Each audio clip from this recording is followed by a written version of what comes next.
Before the first lines of the book of Genesis were ever inscribed, before the words, "Let there be light," echoed through the formless void, there existed another story, a silent story hidden, buried beneath the ashes of time, a story that only souls daring enough to seek can truly hear. It is the story of angels, of the first light, brilliant and pure, created to guard life to reflect the glory of God. Yet that light would not remain content within the bounds of obedience. It yearned for more. It desired to become the light itself. And from that yearning, the first steps of betrayal rang out, shaking both heaven and earth. It is also the story of supernatural beings, the watchers entrusted with the duty of guarding the nascent world, who lost themselves to lust and pride.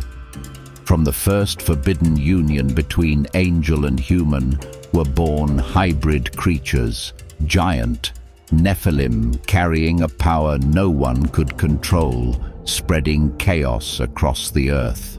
And it is the story of a primeval world where the boundary between heaven and earth was blurred, where sacred knowledge fell into the hands of mortals, and where ambition overshadowed the light of faith. These memories, the earliest chapters, the events before Genesis, are not mentioned in the canonical Bible. They were sealed away, rejected, deemed heretical, imprisoned within texts that few have ever read and even fewer have dared to believe. But the truth cannot be buried forever. For within the decayed pages, within the ancient scrolls, discovered in remote monasteries and arid caves, this story still whispers. It lives within the Book of Enoch, a banned, forsaken text, yet one that holds secrets capable of completely altering how we perceive our very origins. Today we will open that door together. We will listen to what was once denied, and perhaps, just perhaps, we will realize that what we know of the beginning is but a small fragment of the truth. For centuries it was believed that the Book of Enoch was nothing more than a faint echo in the scattered quotations of the early church fathers, a mythical text lost forever. Western scholars throughout the Middle Ages knew of it only through occasional references, no surviving copy, no complete lines. But then, in the 18th century, something extraordinary happened. James Bruce, a Scottish explorer, embarked on a perilous journey to the land of Ethiopia, a place believed to safeguard ancient manuscripts no longer existing anywhere else. After years traversing deserts and scaling mountains, Bruce arrived at the Ethiopian Orthodox Christian monasteries hidden among rugged cliffs. There, among dust-covered books and crumbling pages, he found what the Western world had long forgotten: a complete copy of the Book of Enoch, written in the ancient Ge'ez language. The Ethiopian monks had preserved it for millennia as an inseparable part of their Bible, a reality utterly contrary to what Roman Catholicism and most of Protestantism had known. Bruce brought 3 copies back to Europe. But instead of causing an academic upheaval, the manuscripts were met with cold indifference. It would take nearly half a century before the Book of Enoch was first translated into English, a translation that unveiled stories never before told of fallen angels of Nephilim and of hidden heavens beyond the material veil. The second and even more earth-shaking confirmation came in the mid-20th century. In 1947, at Qumran, on the desolate shores of the Dead Sea, Bedouin shepherds stumbled upon ancient scrolls within limestone caves. As archaeologists excavated and studied them, They were astonished to find fragments of the Book of Enoch among the hundreds of manuscripts written in ancient Aramaic. This discovery confirmed that the Book of Enoch was not merely a figment of imagination, but had once been an integral part of the faith life of ancient Jewish communities, especially the Essenes, those secluded souls awaiting the coming of the Messiah. Two discoveries in Ethiopia and at Qumran shattered a silence that had endured for millennia. They challenged mainstream religious history. They raised a difficult question. If the Book of Enoch was once regarded as sacred and true by the earliest communities, why was it cast aside? And more importantly, what within its pages was so dangerous that it had to be deliberately forgotten? Amid the endless genealogical lists in Genesis, the name Enoch emerges like a quiet flame shining distinctly through the thick darkness of primeval times. Not a warrior like Lamech, not a cultivator like Cain. Enoch is known by one brief but earth-shattering detail. Enoch walked with God. Then he was no more because God took him away. Genesis 5:24. No mention of death, no grave, no mourning, only a silent sacred disappearance, as if Enoch had stepped through the veil separating the seen from the unseen into eternity. In ancient Jewish and Christian traditions, Enoch stands as the image of the ideal man, so righteous that he was granted immortality by God, invited into the beyond, while still alive to become a living witness to mysteries unseen by mortal eyes. But the extra-canonical writings, particularly the Book of Enoch, paint a far deeper and broader picture. In these texts, Enoch is not merely taken away. He is escorted by angels across the heavenly realms, witnessing the inner workings of the universe, the storehouses of snow and rain, the machinery of the sun and moon, the records of every soul, and the blazing throne where the Most High reigns. Enoch becomes the sacred scribe, recording all that is revealed to him. He witnesses the betrayal of the Watchers, the corruption of mankind, and prophecies of the coming Savior, all etched into his soul as a living covenant. Some later Jewish traditions even claim that Enoch was transformed into Metatron, the mightiest angel in heaven, the judge of souls, the one who stands at God's right hand. Though these details belong to extra-canonical tradition, they all resound with a unified declaration. Enoch was not merely a man, he was a living bridge between heaven and earth, a unique witness to the celestial realms that humankind could only dream of. To understand Enoch is to begin to grasp that the story of humanity's origin and destiny is not as simple as the first pages of Genesis suggest.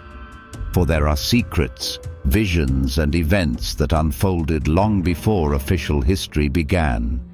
When we read Genesis, we are led through the story of the universe's creation, light and darkness, sea and land, life emerging, and man formed from dust. Yet, behind this told story, the Book of Enoch whispers of an even older memory, a pre-Genesis era where dreadful events secretly shaped the fate of the entire world. According to the Book of Enoch, before Adam and Eve ever opened their eyes in the Garden of Eden, there existed beings created to guard the cosmic order, the Watchers, guardian angels. They were not mere symbols or vague entities. They were living spirits, radiant with sacred light and unmatched power, tasked with protecting the young material world. However, when they beheld the beauty of human women, forbidden desire ignited within them. Under the leadership of Samyaza, chief of the Watchers, they swore an oath to commit the transgression together, pledging solidarity so that no one would bear the guilt alone. Thus, they abandoned their divine station, descended to the earth, and mingled with the daughters of men, producing hybrid beings, the Nephilim. The Nephilim were not merely giants. They symbolized the distortion between heaven and earth, bearing unnatural strength and boundless pride. Under their hands, the world swiftly became a place of violence, domination, and ruin. The Nephilim devoured beasts and humankind alike, corrupting the entire order of life established by God. But the tragedy did not end there. In their fall, the Watchers taught humanity forbidden knowledge, the crafting of weapons, the enchantments of sorcery and astrology to steal glimpses of destiny. Instead of preserving the purity of creation, they opened the door to greed, power, and self-destruction. These events, the fall of angels, the rise of Nephilim, the widespread corruption, are not recorded in the canonical Genesis. There we find only vague hints about the sons of God and the daughters of men, Genesis 6:1-4, with no further explanation. The Book of Enoch flings open the door to that forgotten world where the first shadows crept into the pristine light and where the true roots of chaos began. The Book of Enoch was not the product of a single revelation. It is the culmination of generations of oral tradition, sacred experiences preserved, woven together, and recorded by ancient faith communities from times even before the Common Era. Modern scholars believe much of the Book of Enoch was composed between the 3rd and 1st centuries BCE, during a period when Judaism was profoundly influenced by apocalyptic movements. This was a time when humanity, particularly the Jewish community, wrestled with questions of injustice, the fate of the righteous, and the hidden divine order behind the vicissitudes of earthly life. In this context, the Book of Enoch emerged as a treasure trove of apocalyptic visions, opening revelations far beyond the boundaries of contemporary religious thought. It tells of the fallen Watchers of Nephilim, devastating the world of successive heavenly realms where the universe operates by sacred order, and of the final judgment when all will be brought into the light. This text was revered by isolated Jewish communities such as the Essenes, those who hid themselves at Qumran.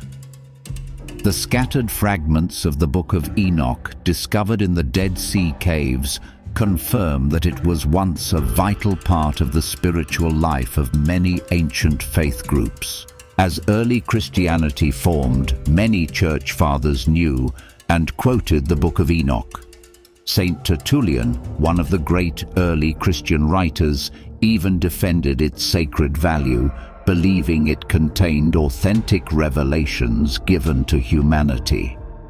However, with the rise of the official church, especially after the Council of Nicaea in 325 AD, a systematic effort to standardize doctrine took place. Only those texts, perfectly aligning with the newly established theology, were accepted into the official Bible. The Book of Enoch, with its tales of angels falling in love with humans, of the half-divine, half-human, Nephilim of forbidden knowledge, and of complex heavenly realms far beyond the newly forming system of belief, became too dangerous, too difficult to control, and thus it was cast out, labeled as apocryphal, and gradually sank into oblivion in the west. Only in Ethiopia, a land isolated and steadfast in its own tradition, was the Book of Enoch preserved as a sacred part of the Ge'ez Bible, read and revered for millennia. The loss of the Book of Enoch was not merely the disappearance of a book. It was the burial of a sacred memory, a memory of another chapter of humanity, a chapter the Orthodox world chose to forget. Entering the Book of Enoch is to step into a dazzling and tumultuous universe where the sacred orders of heaven and earth are not only revealed, but also challenged by the very beings created to guard them. One of the major themes of the book is the story of the Watcher's fall. These angels, tasked by God to watch over humanity, voluntarily broke the sacred boundary. They, coupled with human women, gave birth to giant Nephilim and taught mankind forbidden knowledge, the forging of weapons, the concoction of poisons, the manipulation of souls through magic and astrology. This unlawful intervention did not merely disrupt the natural order, but plunged humanity into a dark age, an era where violence, greed, and chaos reigned. The earth, as Enoch described, cried out to the heavens because of the pervasive corruption and bloodshed. Faced with such decay, God did not remain silent. Through a series of grand visions, Enoch was shown the day of judgment, the moment when divine justice would be enacted. The fallen watchers would be imprisoned in Tartarus, a realm of eternal darkness and burning fire. The Nephilim, along with their human accomplices, would be destroyed in the Great Flood, a purifying act to save what remained of creation. Yet, the Book of Enoch does not speak only of fall and punishment. Enoch was also guided through visions of the heavens from the lowest heaven, where natural phenomena are stored, to higher realms, where souls are judged, and finally to the 10th heaven, where God's eternal throne radiates unending light. There, Enoch witnessed the delicate operations of the stars, the seasons, and every cycle of life, all moving in obedience to an immutable divine order. Ultimately, the book unveils forbidden knowledge, supernatural understandings about the structure of the cosmos, the destiny of mankind, and the sacred principles governing existence. Knowledge that God reserved for his chosen ones, but which the fallen watchers prematurely revealed to humanity, a world too immature to handle it properly. All of these contents, from the story of the fall, the judgment, the sacred heavens, to the secrets of the universe, coalesce into a vast, profound, and sobering portrait. A portrait that, if we listen closely enough, reveals human history is not merely the story of humanity, but an echo of divine events that occurred long before mankind ever opened its eyes to the world. It is no accident that the Book of Enoch, with all its grandeur, depth, and seismic revelations, was pushed to the margins of mainstream religious history. The revelations recorded within, with their unprecedented boldness and depth, posed too great a challenge to the emerging doctrine and the secular power structures intertwined with faith. First, the Book of Enoch describes a vast universe teeming with complex heavenly realms, diverse angelic orders, and cosmic operations beyond the grasp of standard theology. It is no longer a simple tale of heaven and earth, of God and man, but an expansive metaphysical world where humanity is but a small part of a far greater order. This was too dangerous. A doctrine striving to center faith on personal salvation and direct relationship between God and man could not accommodate a universe so vast and complex that it threatened to overshadow mankind's central role in the story of redemption.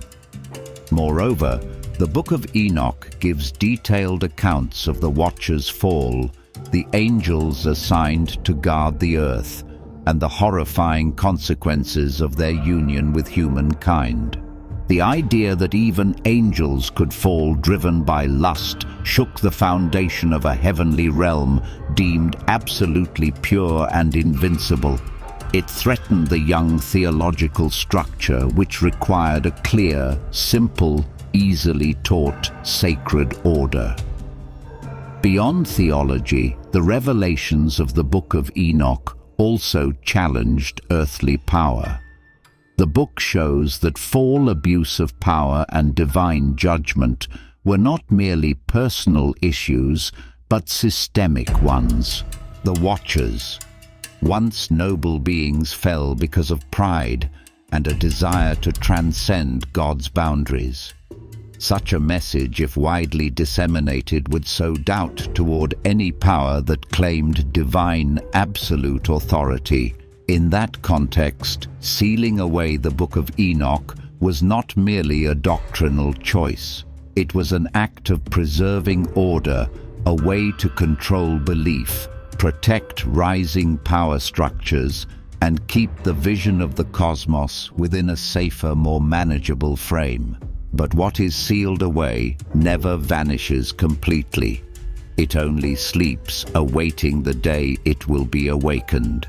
And today, as those ancient pages are turned once more, we face the very question that once terrified the world. Do we have the courage to confront the forgotten truths? If what the Book of Enoch reveals is true, that before the light of the first day of Genesis, a cataclysmic event shook the heavens and sealed the earth's fate, then we must view the entirety of human history in a completely different light. Could it be that what we call the beginning in Genesis is actually the second chapter of an older story, a story that had already begun before mankind ever walked the earth? A story of angels created from pure light, but who fell because of their yearning to transcend their limits. A story of the birth of half-divine, half-human giants, the Nephilim, and the forbidden knowledge given too soon to a world not yet ready to bear it. If betrayal, collapse, and the mingling of heaven and earth occurred before Genesis, then the world into which Adam and Eve were placed was not a pristine blank canvas, but a silent battlefield where light and darkness had already clashed long before. This also means that the entire story of redemption, from the promise to Abraham to the sacrifice of the Messiah, was not merely a response to human sin, but a rescue mission for a sacred order wounded long before humanity appeared.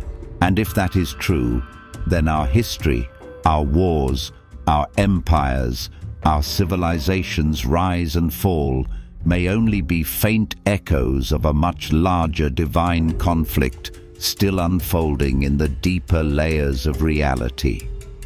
The Book of Enoch opens before us a vision larger, deeper, and far more terrifying. That we are not merely victims of a fall, we are heirs to a battle that began in the misty ages of time, a battle between order and chaos, between light and darkness, between loyalty and betrayal. The question is no longer, where did we come from, but rather, what story are we continuing, and do we have the courage to write a new chapter, a chapter of redemption and restoration? At the dawn of creation, when heaven and earth were as pure as the first morning dew, there were beings created by God from the purest light. They were called the Watchers, the Guardians. Their mission was to oversee the earth, to protect the sanctity of creation, and to uphold the order among realms. But within the heart of the brightest light, the seeds of darkness can also sprout. The watchers, observing fledgling humanity, beheld something that stirred their souls, the beauty of the daughters of men. And from that stirring, a forbidden desire, something never before seen in the heavenly realms, began to kindle. Samyaza, the leader of the Watchers, understood that this yearning was not fleeting. It was a deep hunger that could lead to an irredeemable betrayal. Upon Mount Hermon, he gathered the Watchers and convinced them to swear a dreadful oath. All would sin together, so that no one would bear the guilt alone. Thus, in the silent night, while the heavens still resounded with praises to the Most High, a group of angels willingly forsook their source of light. They abandoned their sacred station, descended to the earth, took wives from among the daughters of men, and birthed hybrid beings, the Nephilim. But their fall did not end with fleshly lust. Swept into a whirlwind of pride, the Watchers taught mankind forbidden arts, the craft of war, mind-controlling sorcery, astrology to decipher destinies. In that moment, a rift tore between heaven and earth, a rift that could not be mended by mere repentance. Rebellion had been etched into the fabric of the world. The fall of the Watchers became the opening act in a series of unfolding tragedies: the corruption of humanity, rebellion against divine order, and ultimately the great flood that would cleanse the earth. But even deeper, that event carried a silent lesson. Even the purest light, if not bound to the infinite source, can drift into darkness. And from that day, the history of the world was no longer a simple song of innocence. It became a complex symphony where light and darkness coexist, woven into every beat of the universe. From the forbidden union between the Watchers and the daughters of men, a new species was born, beings whose power far exceeded any natural limit: the Nephilim. The Nephilim, according to the Book of Enoch, were not merely abnormally tall beings. They were living symbols of the corrupted fusion between heaven and earth, between the divine and the human. In their towering stature and brutal strength, they carried the chaos of a shattered sacred order. Initially, the Nephilim dominated the world through their overwhelming power. They ruled over human tribes, establishing tyrannical kingdoms where power was built on fear and bloodshed. They consumed everything: plants, animals, even humans. Their greed knew no bounds, and the primeval world quickly fell into depletion and despair. But the greatest devastation was not merely physical destruction. Through the Nephilim, the forbidden knowledge imparted by the Watchers spread through human society. The arts of war, dark sorcery, mysterious rites offered to fallen spirits, all became deeply embedded within human culture. The world was not merely destroyed from without. It was poisoned from within the soul. The place that was once a garden overflowing with life had now become a blood-soaked battlefield. The place that once echoed with songs of praise to the Creator now reverberated with cries of pain and rebellion. Humanity, instead of growing in grace and wisdom, became both the victim and accomplice to a corruption so deep it seemed beyond redemption. The shadow of the Nephilim stretched over the entire world, to the point that even the earth itself cried out in agony, and the souls of the righteous were pushed into despair. Their presence was not merely an unlawful existence.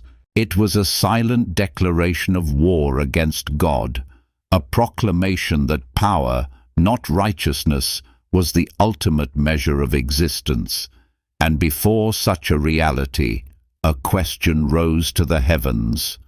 Could this world, overtaken by destruction and pride, still be redeemed? The answer would come not through a sermon, but through a great flood. When the cries of the earth thundered to the heavens, when the rivers ran red with the blood of man and beast, when the Nephilim strutted arrogantly over the corpses of all that remained of holiness, God, the one who had created heaven and earth in love, decreed that this world required a thorough cleansing.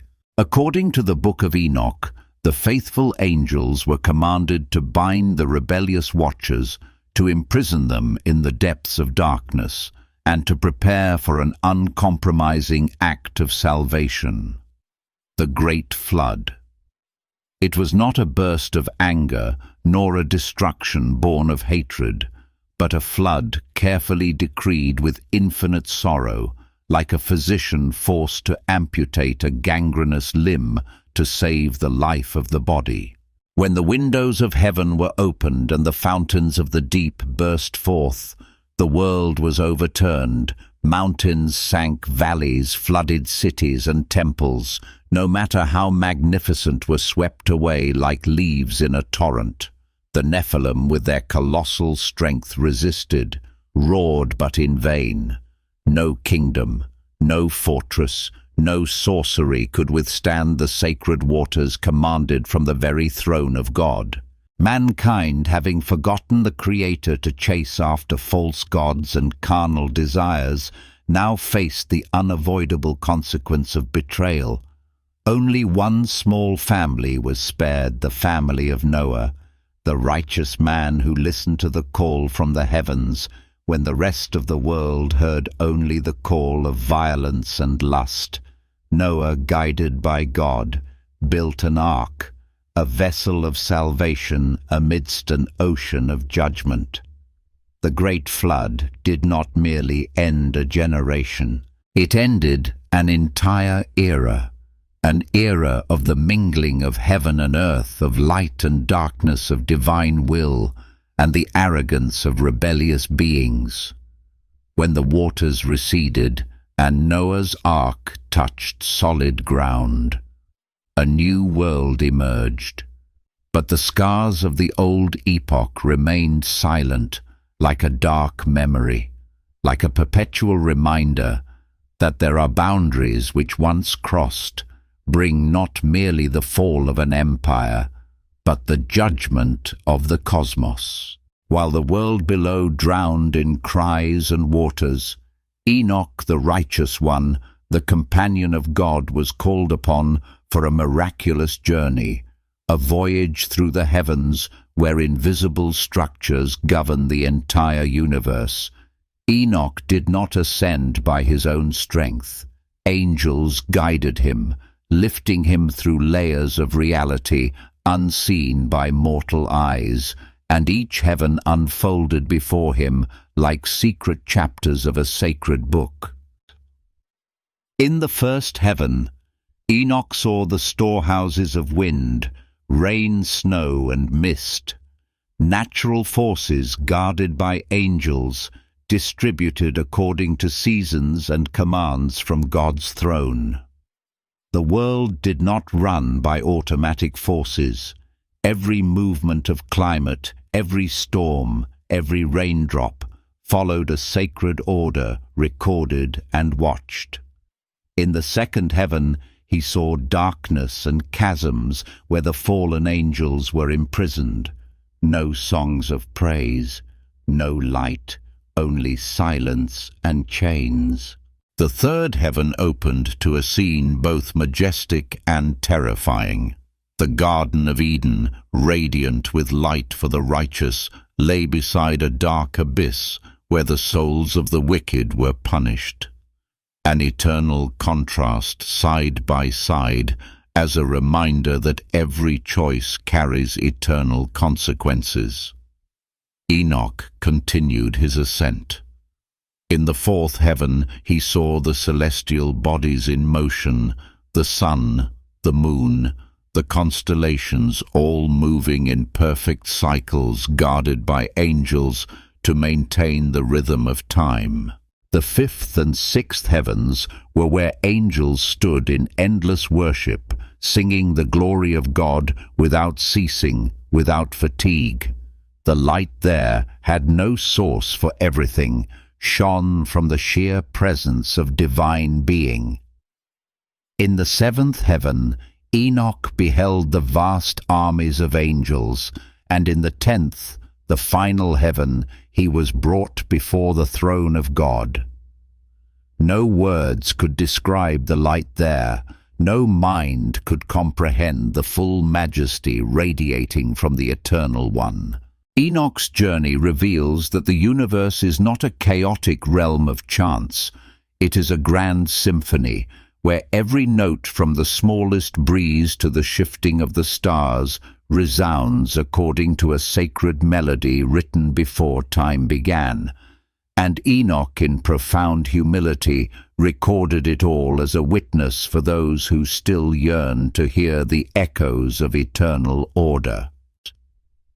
Among the glorious, radiant heavens, Enoch was also led to a place utterly opposite a cold and dark abyss, where even the strongest lights could not penetrate.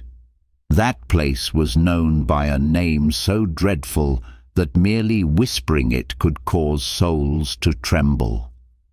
Tartarus.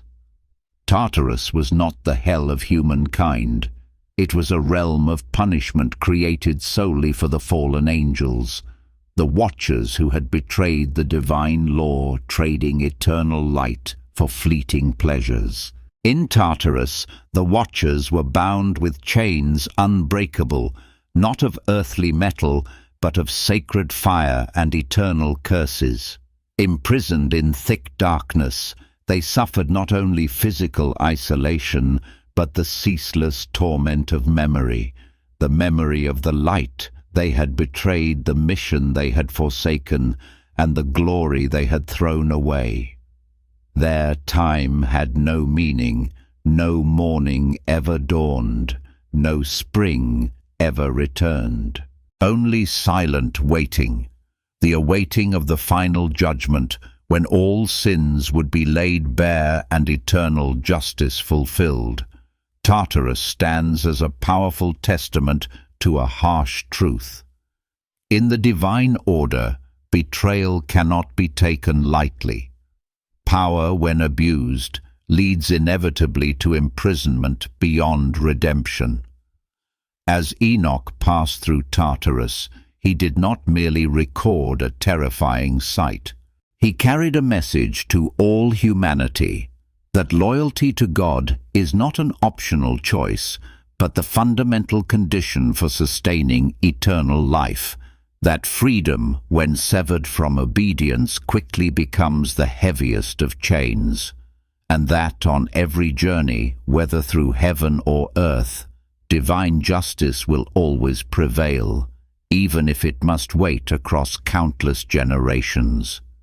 Tartarus is not merely the prison of fallen angels.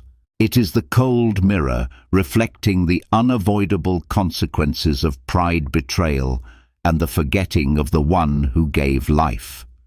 The fall of the Watchers did not only leave its consequences in the bloodline of the Nephilim, it left deeper and more dangerous marks within the mind, within the way of life, within the very moral fabric of humanity.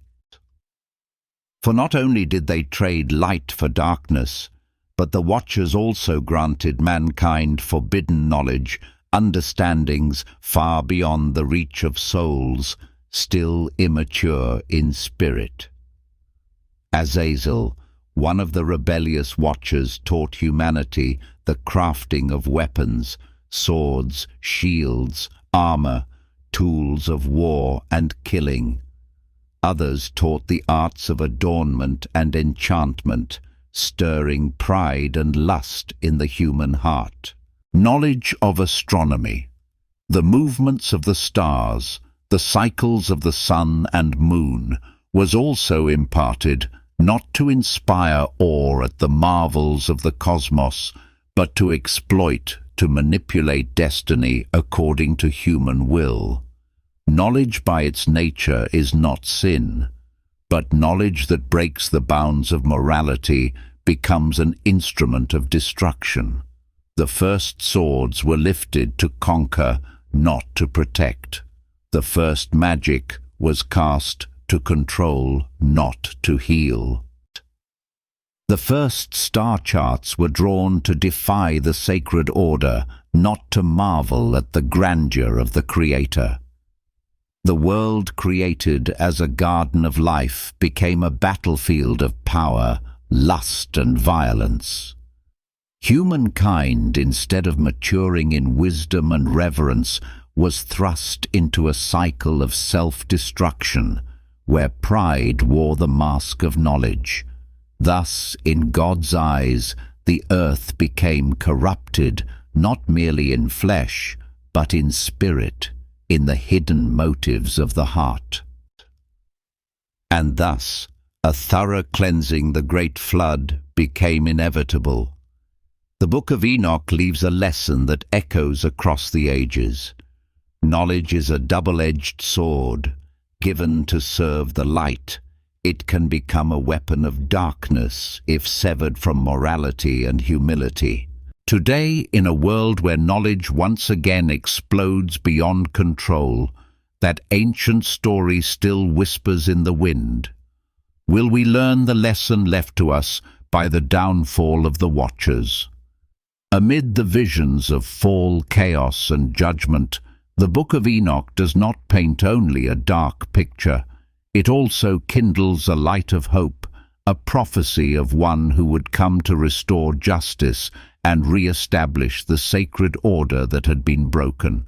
In his journeys through the heavenly realms, Enoch was shown a vision of a wondrous figure, one like a son of man.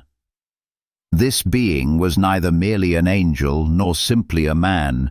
He was brought before the throne of God, granted authority to judge, to reign, and to restore the eternal order. In Enoch's sacred vision, the Messiah would come at the darkest time, when the world was drowning in injustice and sin. He would not only re-establish justice on earth, but would also sweep away all forces of darkness that had taken root in the human soul since the fall of the Watchers. His judgment would be fair without partiality. The arrogant, the corrupters of truth, and the souls who had forgotten the Creator would be overthrown. Those who had preserved righteousness, even if small and hidden, would be welcomed by him and placed in eternal light. That day, the final day, would not simply mark the fall of tyrannical empires.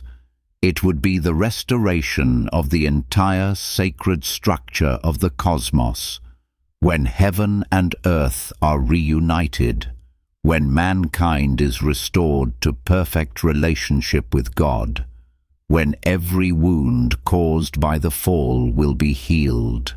The prophecy of the Messiah in the Book of Enoch carries a silent yet powerful message, that even in the world's most chaotic moments, even when darkness seems triumphant, the sacred order is quietly awaiting its rebirth.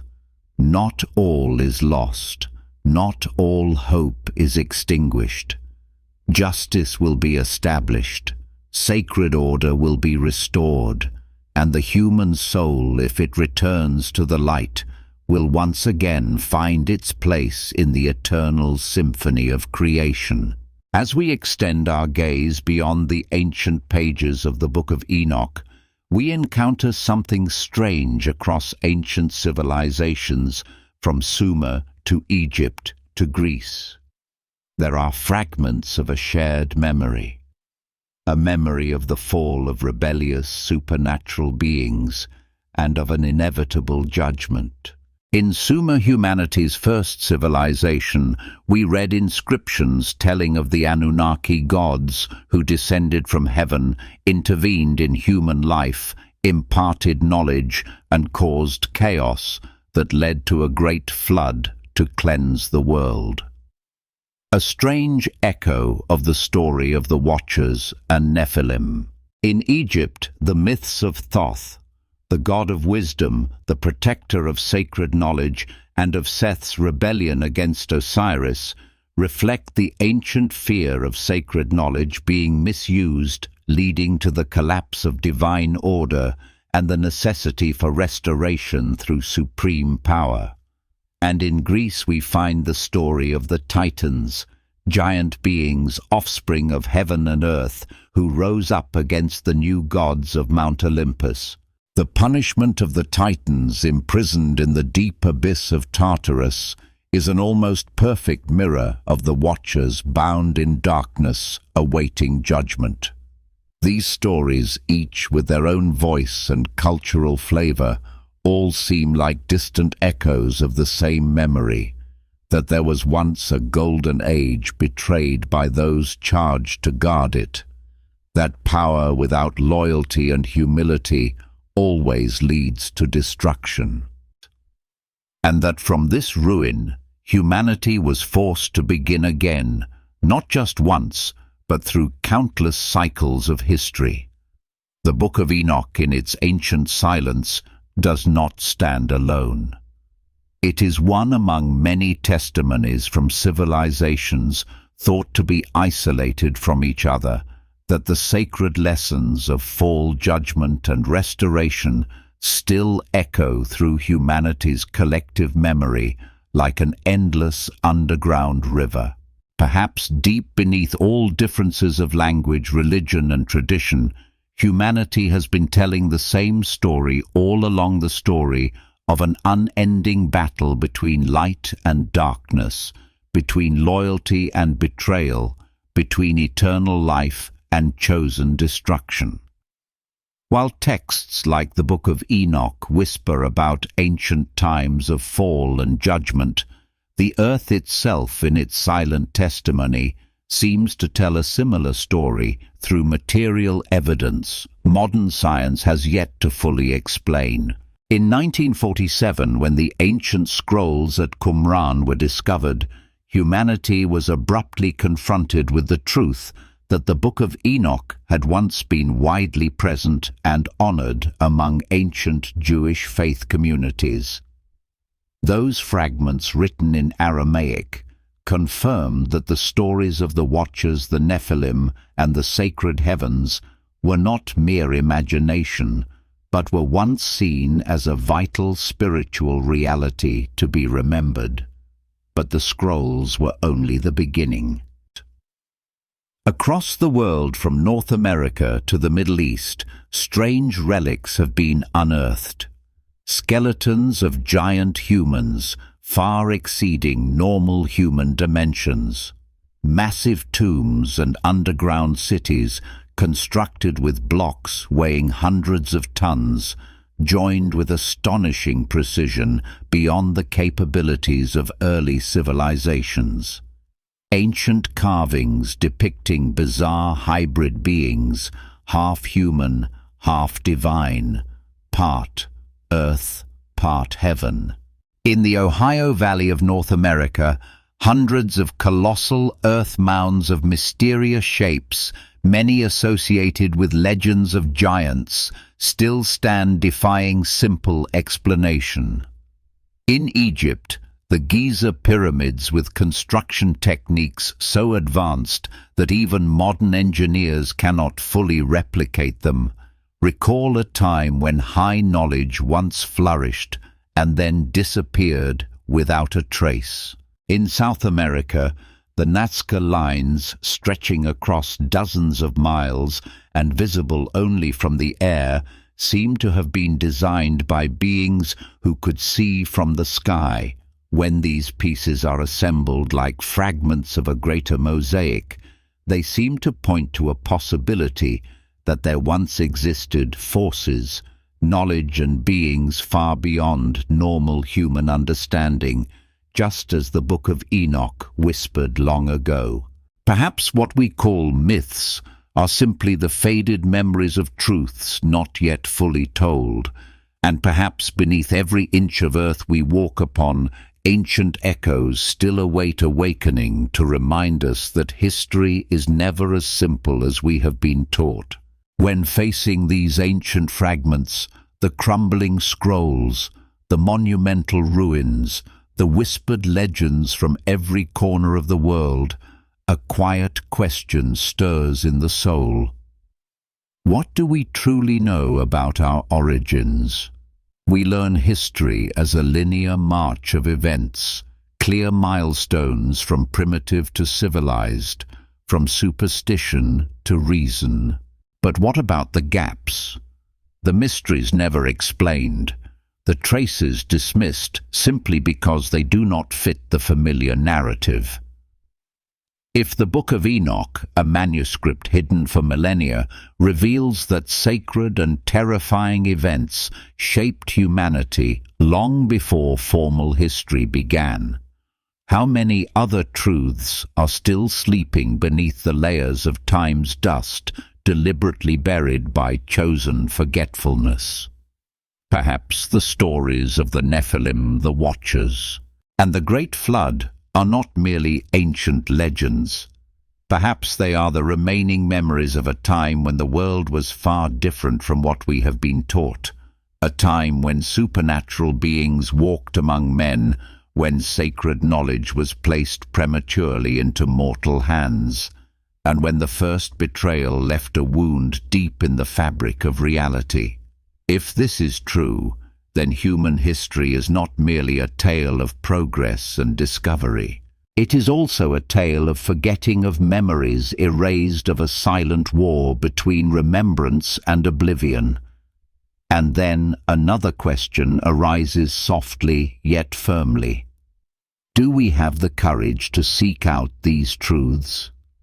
Are we willing to dig beneath the layers of history, to cross the boundaries we ourselves have set, and to listen to the ancient echoes that still await? Perhaps those truths will shake every foundation we have ever trusted. Perhaps they will demand that we see ourselves not as creatures who rose from nothingness, but as heirs to a far greater story, a story of light-darkness and the eternal choice between two paths. We have walked together through a long journey, a journey unveiling secrets more ancient than Genesis itself. From the fall of the Watchers, to the birth of the Nephilim, to the sacred cleansing of the Great Flood. From Enoch's traversal through the heavens, to the sealed mysteries of knowledge, justice, and the world's final destiny. We have heard the prophecies of the Messiah, the one who will restore the sacred order, wounded from the dawn of time. We have traced the echoes from Sumer Egypt and Greece civilizations that seem to remember the same story, a story of betrayal, judgment, and the promise of restoration. We have listened to the voice of the earth, the strange relics, the ancient manuscripts, the monumental structures, silent witnesses to a history not yet fully told. And now, standing before the great tapestry woven from light and shadow, a question rises that cannot be silenced in each of our hearts. If the Book of Enoch truly reveals our deepest origins, how many other secrets still lie buried under the ashes of history? How many memories have been blurred? How many truths have been sealed away for being too dangerous to utter? This search has not ended. It has only just begun. Every ancient manuscript, every mysterious relic, every whisper from forgotten legends, they all beckon courageous souls to continue the quest, to dig, to seek, to listen. For the greatest secrets are never simply revealed. They require patience, humility, and a heart unafraid of truth, even if that truth forever changes the way we see the world, history, and ourselves. Let us continue together on the path of discovery.